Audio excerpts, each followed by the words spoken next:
15절의 말씀입니다. 제가 다시 한번 봉독해 드리겠습니다. 그런즉 여호와께서 재판장이 되어 나와 왕 사이에 판결하사 나의 사정을 살펴 신원하시고 나를 왕의 손에서 건지시기를 원하나이다. 아멘. 다윗이 사울의 미움을 받아서 도망을 다니다가 엔게디 항무지를 들어가서 거하게 되었습니다. 그때 사울이 다윗을 잡기 위해서 3,000명의 군사를 이끌고 엔게디를 향하여서 나아왔습니다. 그러던 중에 급히 뒤를 보기 위해서 어떤 굴의 깊은 곳에 들어가게 되었습니다. 그런데 그곳은 사울이 다윗을 잡으러 온다는 소식을 듣고 다윗과 그의 사람들이 숨어 있었던 바로 그 굴이었습니다. 그때 다윗의 사람들은 이것은 야훼께서 다윗으로 하여금 사울을 죽이도록 허락하신 기회라고 하면서 사울 죽이기를 부추겼습니다.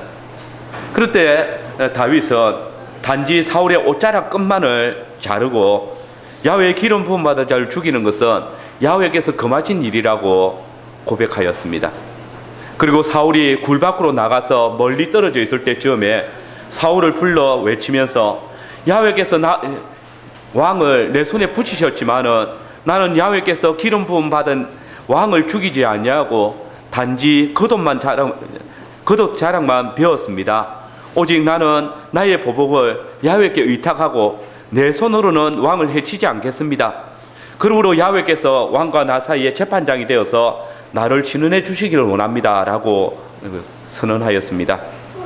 분명 상황은 야훼께서 사울의 생명을 다윗의 손에 붙이신 것을 분명한 형국이지만은 다윗은 그때에 자신의 일의 보복을 하나님께 맡기고 오직 하나님의 음성을 사울에게 들려 주었던 것입니다.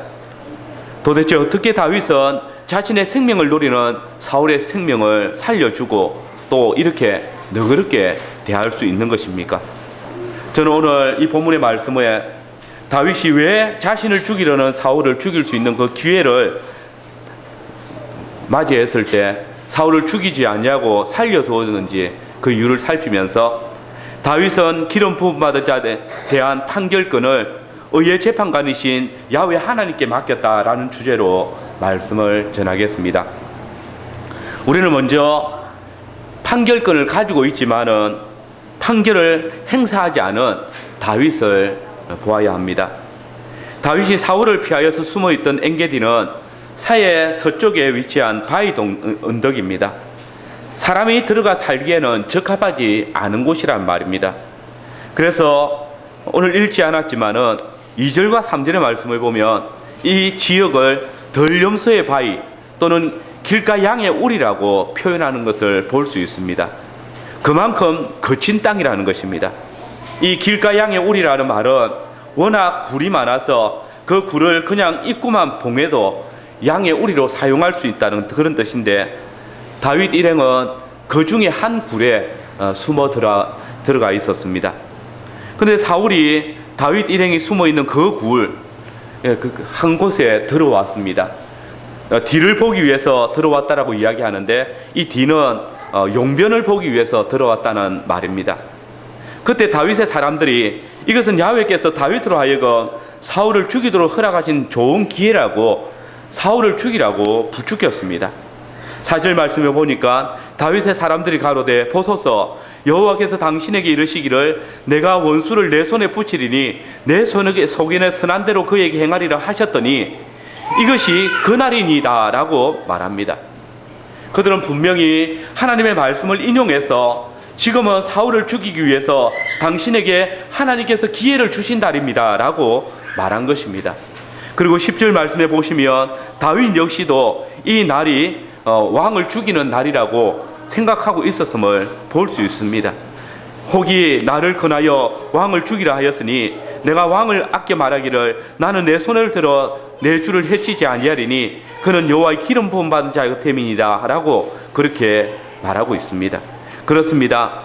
이 날은 여호와께서 왕을 내 손에 붙이신 그런 날이라는 것을 다윗도 알고 있었던 것입니다. 이것은 사울도 이미 깨달은 바입니다. 그래서 18절 말씀에 보면 너가 나를 선대한 것을 오늘 나타내었나니 여호와께서 나를 내 손에 붙이셨으나 너가 나를 죽이지 아니했다.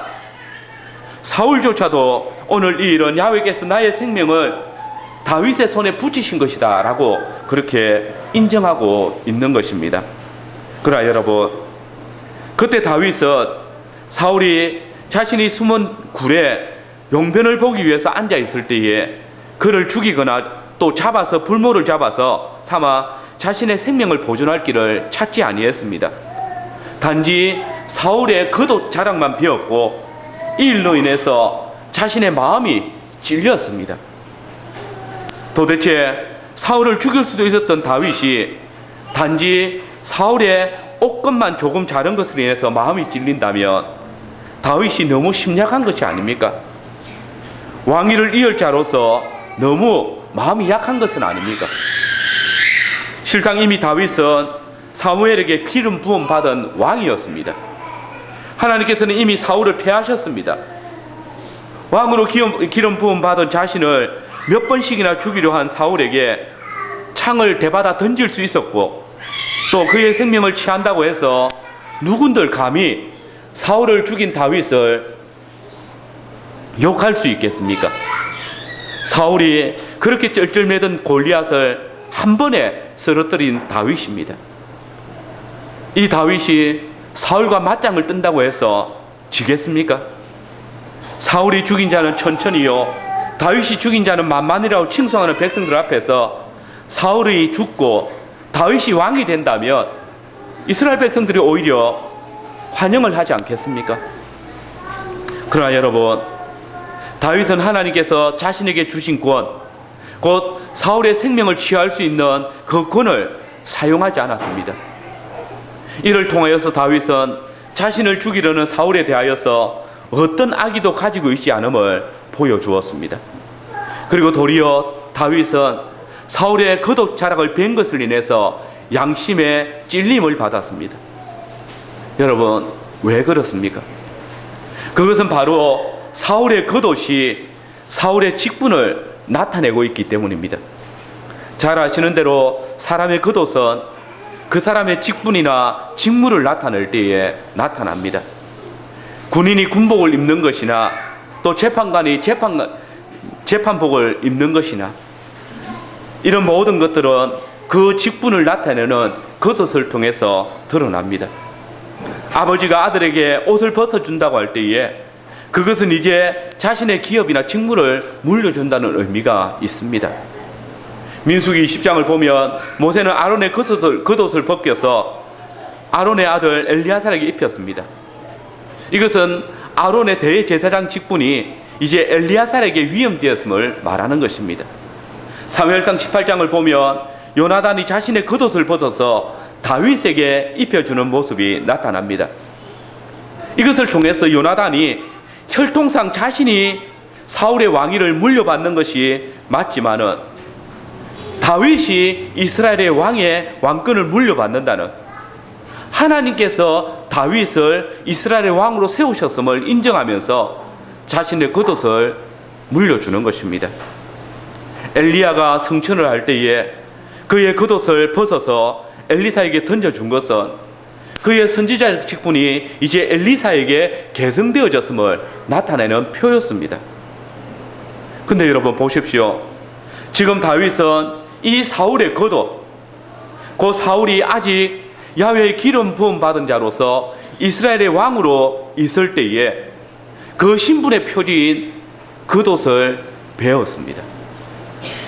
이는 이스라엘의 왕권에 심각한 손상을 입힌 것입니다. 실상 사울은 죽은 자나 마찬가지가 된 것입니다. 그렇습니다. 다윗은 비록 자신이 사무엘을 통하여서 이스라엘의 왕으로 기름 부음 받은 왕적 직분자이지만은 사울에 대하여서 그가 왕으로서 판결할 수 있는 그 권을 사용하지 않았습니다.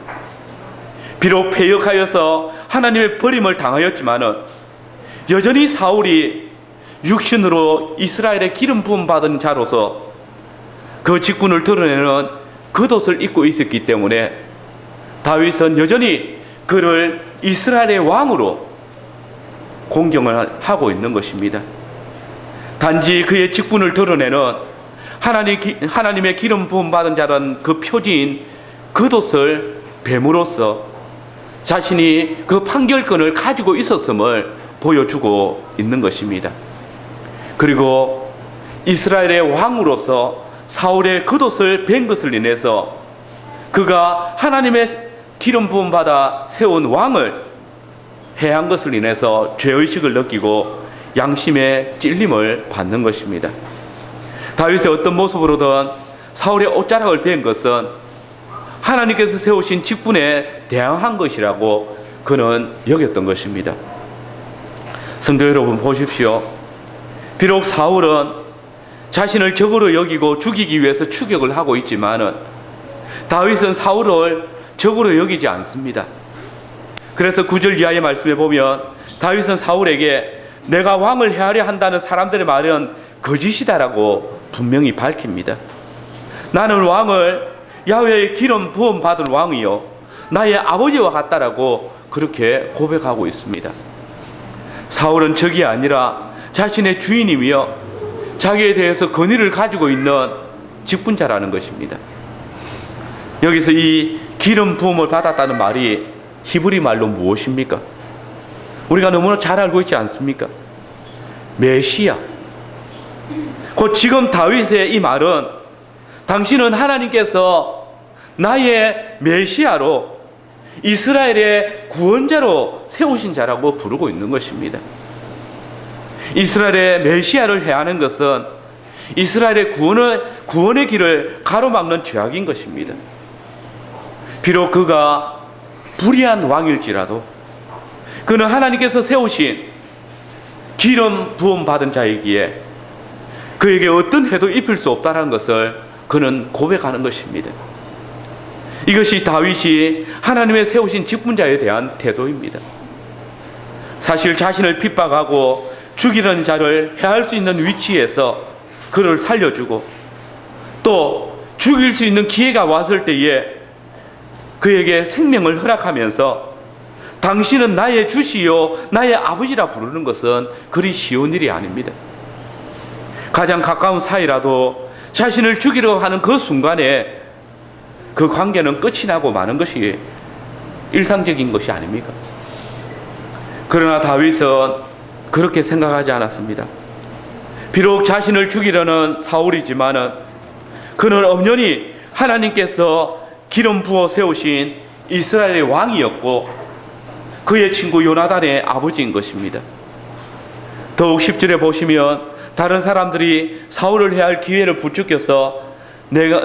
부추길 때에 내가 왕을 아꼈기 때문에 그럴 수 없다라고 말하고 있습니다. 보십시오. 다윗은 그야말로 자신의 이해관계를 완전히 버리고 오직 하나님의 역사를 생각하고 있습니다. 하나님께서 사울을 기름 부음 받은 자, 메시아로 이스라엘의 직분자로 자신의 주인으로 세우셨기 때문에 자신은 결코 그를 해할 수 없다라고 고백하고 있는 것입니다. 오늘 교회 안에 직분을 인간적인 이해관계를 따라서 다룰 때가 많습니다. 하나님이 세우신 직분자를 자기들의 이해관계가 뒤틀리면 쉽게 무시하는 그런 경우들을 보게 됩니다. 자기의 감정을 하나님이 행하신 역사보다 우선적으로 내세우고 그 감정을 따라서 일의 우선순위를 따지는 모습들을 봅니다. 나에게 잘해주면 좋은 관계에 있고 나에게 섭섭하게 하면 목사나 장로나 집사도 직분자로 여기지 않습니다. 또한 직분자들의 행동이 직분자답지 못하면 무시해버리는 경향이 있습니다. 그러나 여러분, 야훼 하나님께서는 관원들을 비방하지 말라라고 명령하시며 위에 세운 권세에 복종하라고 말씀하십니다. 그러므로 장로나 목사에게 혹 섭섭함을 느끼더라도 언제나 그 직분은 하나님께서 세우신 것을 인하여서 존중함을 받아야 하는 것입니다. 여러분, 우리 주 예수 그리스도께서 죄나 흠 없는 분으로서 종교 지도자들에 의해서 재판을 받으셨습니다. 유죄 판결을 받으시고 십자가에 달리우셨습니다. 그분이 종교 지도자들에 의해서 죽임을 받아야 할 이유가 있습니까? 빌라도조차도 나는 그에게서 죄를 찾지 못했다라고 선언하지 않았습니까? 그분이 당신을 죽이려는 자들을 죽일 수 있는 권위 없었습니까? 능력이 없었습니까? 그분은 가룟 유다가 입맞춤으로 자신을 군인들에게 넘겨주려고 할 때에 내가 12 영이 더 되는 천사를 호령할 수 있었음을 제자들에게 알려주셨습니다. 그의 능력은 이미 어느 누구도 붙잡을 수 없었던 2000명이 넘는 군대 귀신을 진멸하시고 또 바다와 풍랑을 잠잠케 하시는 능력으로 드러내시지 않았습니까? 그러나 여러분, 그분은 당신의 건으로 당신의 대적들을 대항하지 않았습니다. 하나님께서 건세 주셔서 위에 세운 건세자들을 대항하지 않았습니다.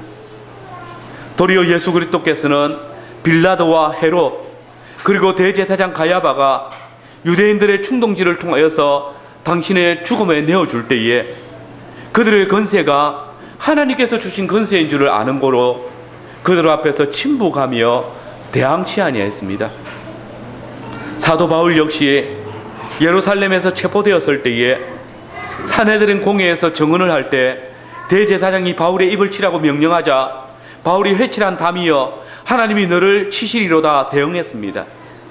그때 주변의 사람들이 너가 하나님의 대제사장을 욕하느냐라고 반문했을 때 바울이 뭐라고 합니까? 나는 그가 대제사장인 줄을 알지 못하였나라고 대답함으로써 예수님을 죽였던 산헤드린 공회이지만은 그 공회와 대제사장의 직분과 직무를 그대로 인정하며 받아들이는 것입니다. 여러분, 하나님의 집에서 하나님의 나라에서 직분자들을 가볍게 여겨서는 안 됩니다. 비록 그의 삶이 패역하고 불의함으로 인하여서 교회가 고난을 당하고 나의 이해가 손해를 입는다 할지라도 그의 악함을 인해서 내가 많은 고통을 겪고 어려움을 당할지라도 공회를 통해서 교회 직분자가 되어진 자들의 권위는 하나님께서 주신 것이기 때문입니다. 우리는 이 사실을 바로 이어지는 25장에서 다윗이 나발이라는 사람이 자신을 무시하고 형제 돌아보기를 거절할 때에 곧바로 그를 징벌하기 위해서 군사를 이끌고 나오는 모습을 통하여서 비교할 수 있습니다. 곧 다윗이 직분자에 대해서 얼마나 신중했는지를 우리는 알 수 있는 것입니다. 그는 진심으로 야훼의 기름 부음 받은 종으로서의 사울을 아꼈기에 그의 권위를 존중히 여겼던 것입니다. 다윗은 그의 자세를 통해서 그에 따르는 자들에게 하나님께서 세우신 직분자에 대해서 어떻게 권위를 인정해야 될 것인지를 말하고 있는 것입니다. 그래서 하나님께서 사울을 폐하시지 않는 이상 그를 이스라엘의 치리자로 직분자로 인정한 것입니다. 자신을 죽이려는 사울을 직분자로 대하는 예를 보여준 것입니다. 여러분, 하나님의 나라 곧 주의 교회 안에서 때때로 직분자들의 패역함과 불의함 또 그들의 악함을 볼 때에 의인들은 고난을 당하고 또 조롱을 당하며 핍박을 당하고 생명의 위협을 당하기도 할 것입니다. 교회에서 쫓겨나서 그들을 피해야 할 때도 있을 것입니다. 그러나 분명한 것은 그들을 대항하여서 그들을 해하는 것은 하나님께서 금하신다는 사실을 기억해야 합니다. 도리어 주님께서는 그들을 위하여서 기도하기를 권하십니다. 단지 그가 하나님의 교회를 위한 직분자인 것을 인해서 기도해야 한다라고 명하십니다. 과연 하나님께서 그를 세우셨다면 하나님께 친히 당신의 교회를 위해서 그를 다스리실 것을 기억하시고 다만 위에 세운 건세자들을 위해서 기도할 것을 명하심을 잊지 마시길 바랍니다. 두 번째로 선으로 악을 이기게 하시는 하나님의 선하신 역사를 보게 됩니다.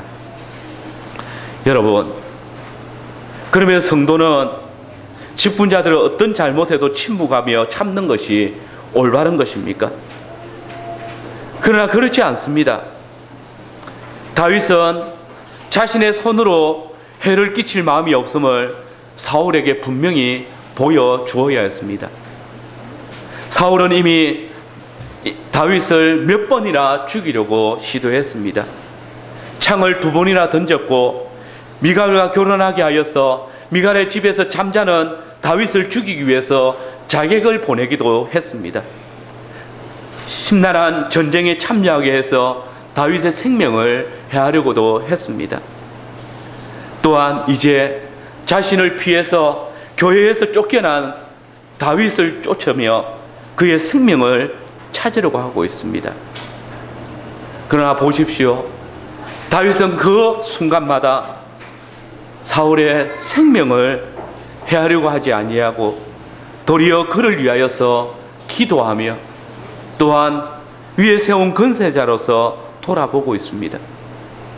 동시에 사울의 행사가 그릇된 것을 알리며 그래서 야훼께서 친히 자신의 보수자 곧 보복자가 되어주실 것을 믿었습니다. 이것이 의인이 직분자를 대하는 태도입니다.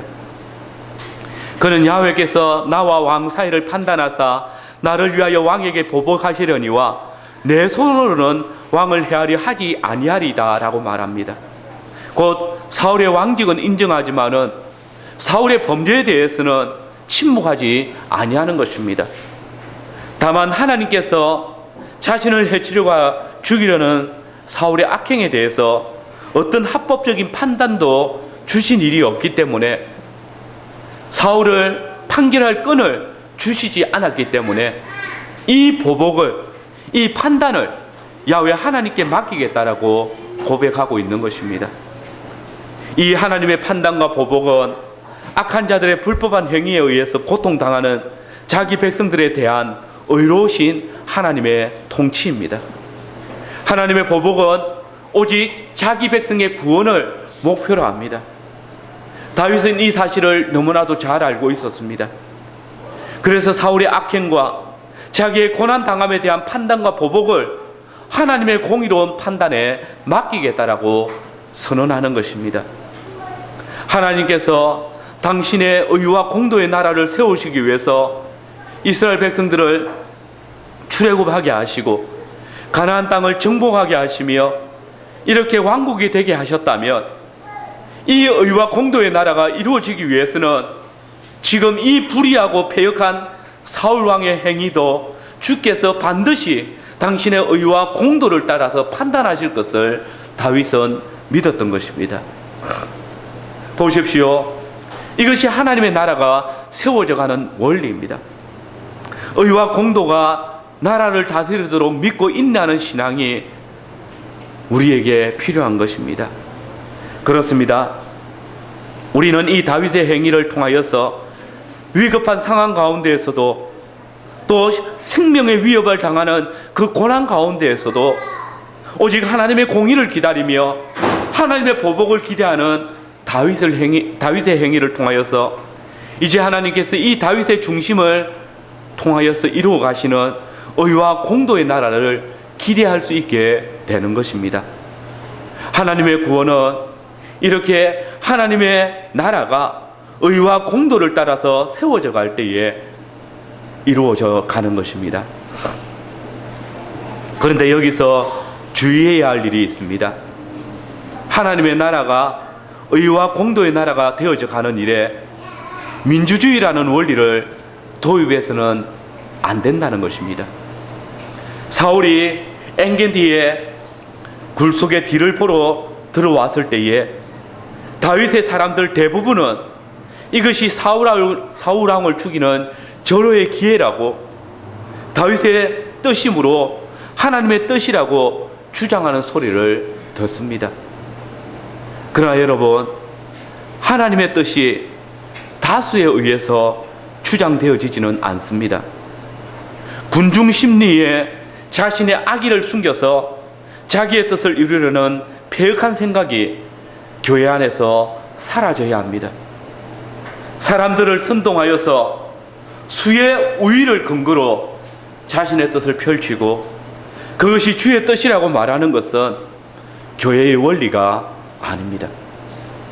하나님의 의와 공도의 나라는 다수에 의해서 이루어지는 것이 아니라 오직 주의 말씀과 율례를 따라서 이루어져 가야 합니다. 다윗이 그는 하나님의 기름 부음 받은 왕이라고 할 때에 그의 생명은, 그의 공적인 권위는 이미 인간의 손에 의해서 좌우되어지는 것이 아니라 하나님께서 주장하시는 것입니다. 아무리 수적 우위로 점하지만은 그것이 하나님의 뜻이 아닌 것입니다. 그러므로 그의 공적인 모든 행위의 판단은 하나님의 심판에 맡겨야 한다는 것이 의인으로서 다윗의 생각인 것입니다. 여러분, 오직 주의 나라는 다수의 주장이나 패역한 자들의 완악한 주장에 의해서가 아니라 오직 주의 말씀과 율례를 통해서 세워져 가야 합니다. 의의 공도의 나라가 되어야 합니다. 이 일을 위하여서 하나님께서 일찍이 완악하여 하나님을 떠나 세상의 물로 세상을 심판하시며 소돔과 고모라를 불로 멸하신 것이 아닙니까? 그래서 아브라함에게 내가 너를 의와 공도의 나라를 이루기 위해서 택하셨다라고 약속하신 것이 아닙니까? 하나님의 영을 쫓아 아브라함의 후손된 사랑하는 성도 여러분, 하나님께서 저와 여러분을 통해서 하나님의 의와 공도의 나라가 이루어지기를 바랍니다. 그러므로 이 나라는 다수의 뜻이 또 힘의 논리가 다스리는 나라가 아니라 개인의 감정과 판단이 주장하는 나라가 아니라 오직 주의 말씀과 율례가 다스리는 나라가 되어져야 합니다. 교회가 이 일을 위해서 주의 말씀을 듣는 일과 기도하는 일을 게을리하지 말아야 합니다. 하나님의 말씀이 교회를 다스릴 때에 교회가 의와 공도를 따라서 세워져 갈 수 있습니다. 그때에 죄와 불법이 자리 잡을 수 없게 됩니다. 여러분, 의와 공도의 나라에서 나와 교회는 단절되어질 수 없습니다. 나의 감정이 교회를 해칠 수 없습니다. 직분자들의 원망과 직분자들에 대한 원망과 질시를 나의 감정과 판단으로 보복한다면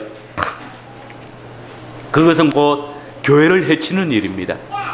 공교회를 힘들게 하고 나의 행복을 추구한다는 것은 교회의 생각일 수가 없는 것입니다. 그래서 다윗은 야훼 하나님의 의로우신 판단과 공도를 소망하면서 자신을 해하려는 사울에 대해서 자신의 감정과 판단을 꺾고 오직 하나님의 판단과 구원을 바라는 것입니다. 사랑하는 성도 여러분, 오늘 교회는 어떻게 범죄한 직분자들의 판단을 하나님의 심판에 맡길 수 있겠습니까? 하나님께서는 그리스도께서 오셨을 때에 이 판단, 곧 의와 공도의 열쇠를 교회 직분자들에게 맡기셨습니다. 그러므로 교회 직분자들이 먼저 하나님의 의와 공도를 따라서 교회를 섬기며 살아갈 때 교회는 의와 공도의 나라가 되어집니다. 나의 생각과 이해를 따라서 교회를 판단하고 돌아보는 것이 아니라 오직 주의 말씀과 주의 의를 따라서 성도를 돌아보고 그들을 바르게 치리하는 것이 직분자들이 의와 공도를 따라서 교회를 돌아보는 것입니다. 그리고 원수 갚는 것, 곧 보복의 근세는 주께 있습니다. 그러므로 오늘 바울은 내 사랑하는 자들아 너희가 친히 원수를 갚지 말고 진노하심을 주께 맡겨라. 기록된 바 원수 갚는 것이 내게 있으니 내가 갚으리라 주께서 말씀하셨다라고 했습니다. 다만 교회는 원수를 위해서 기도하고 그들의 필요를 채워주라고 명령하십니다. 성도의 기도가 하나님의 의로우신 판단을 또 보복을 일으키는 원동력이라고 주님께서 말씀하십니다. 원수를 위하여서 희생하고 그들을 위해서 기도하는 것이 주의 판단을 촉발하는 원동력이 되어진다는 것입니다. 사랑하는 성도 여러분, 교회 안에서 여러 가지 불법과 폐역이 난무하는 이 시대에 이들로 인하여서 많이 힘들고 지침으로 영혼이 상처를 입기도 할 것입니다. 불의한 직분자들로 인해서 많은 심령이 상처를 입고 또 교회에서 쫓겨나기도 합니다. 진실로 교회 안에 불의한 직분자들로 인해서 손해와 상처를 입고 또 이들로 인해서 많은 소송의 문제가 일어나기도 합니다. 그러나 이 시간 여러분, 우리는 이 한 가지를 생각해야 합니다. 의인의 기도가 진정 역사하는 힘이 많다면 주께서 불의한 자들을 위해서 기도하고 그들이 올바로 교회를 섬길 수 있도록 기도할 때에 우리가 칼을 들지 않아도, 우리가 보복하지 않아도 주께서 친히 그의 어려우신 판단으로 심판하신다는 것입니다. 교회는 세상 법정보다 더 공정하고 의로운 재판장이신 야훼 하나님께서 계십니다. 교회는 성도 간의 문제를 의로우신 재판장이신 하나님께 맡겨야 합니다. 모든 일을 하나님께 맡겨서 의로우신 재판관이신 야훼 하나님의 신원하심을 기도해야 합니다.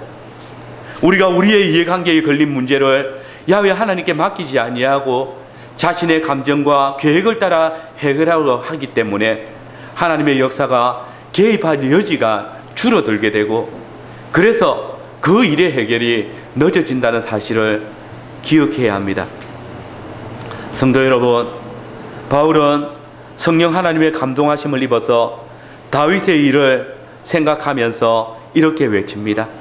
우리 함께 로마서 12장 19절 말씀 우리 같이 한번 읽어보겠습니다. 19절에서 20절까지 말씀 같이 읽겠습니다.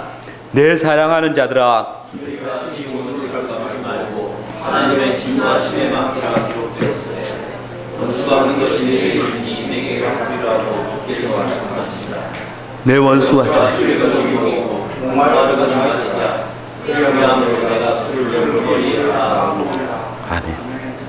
모든 원수 갚는 일을 하나님께 맡기고 교회는 단지 그 원수된 자를 위해서 기도하고 그가 줄이면 나눠주고 그가 목마를 때 마실 것을 공급하라는 것입니다. 이것이 선이 악을 이기는 길이라고 주께서 말씀하십니다. 이것이 우리의 구원을 이루어가는 길인 것입니다. 보십시오. 다윗이 사울을 선으로 대할 때 사울의 고백이 무엇이었습니까? 사무엘상 24장 17절 말씀입니다. 다윗에게 이르되 나는 너를 학대하되 너는 나를 선대하니 너는 나보다 어렵도다. 여기서 사울이 다윗을 학대한다는 말은 자신의 악함을 인정하는 말입니다. 그런데도 다윗은 자신을 선대한다는 것입니다. 그래서 너가 나보다 어렵다라고 선언하는 것입니다. 사울은 직분자로서 이제 메시아로서 다윗이 자신보다 어렵다라는 사실을 선언합니다.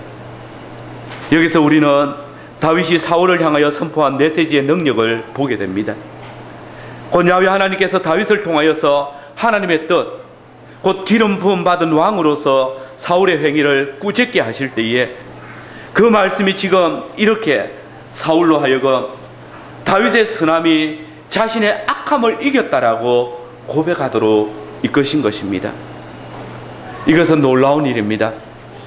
정말 선이 악을 이긴 것입니다. 사도 바울은 성도가 선으로 악을 갚을 때에 이 행위가 바로 악인의 머리 위에 숯불을 올려놓는 것이라고 했습니다. 과연 이 일은 하나님의 말씀의 불이 사울에게 보복하신 결과입니다. 그 사울의 머리 위에 놓여진 다윗을 통하여서 선포되어진 그 말씀의 숯불이 사울의 심령과 골수를 찔러 쪼개서 자신의 죄악을 고백할 수밖에 없게 하고 다윗의 어려움을 선언하도록 이끈 것입니다. 여러분, 다윗은 악이 선을 이기지 못한다는 확신을 가지고 있었습니다. 그는 이미 그의 조상 요셉의 삶을 통해서 이 사실을 목도했습니다.